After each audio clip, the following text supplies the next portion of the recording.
Welcome, in front of me is a TCL 205 and today I'll show you how we can boot the device into safe mode.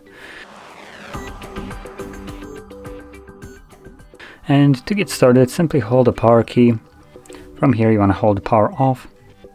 This will bring up a window, reboot to safe mode, so confirm it by tapping on OK, and this will initiate that reboot.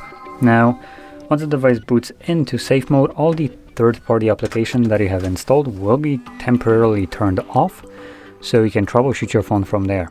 Now, the actual design of the safe mode is strictly so you can troubleshoot your phone. So if you have some kind of problems with software, maybe some application is causing you problems or something along those lines, you can boot it into safe mode and hopefully this will be resolved.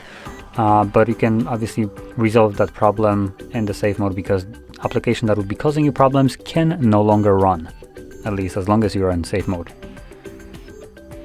Now hopefully the phone will turn on shortly, or boot in, there we go. So you can see we have this marking right here, safe mode, and I do have a SIM pin, so I'm going to confirm with that. Unlock the phone.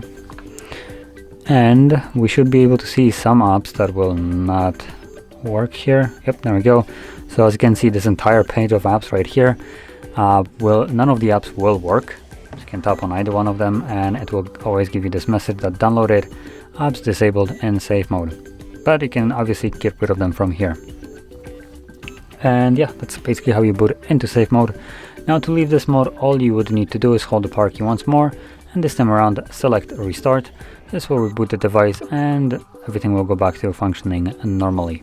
So with that being said, if you found this very helpful, don't forget to hit like, subscribe, and thanks for watching.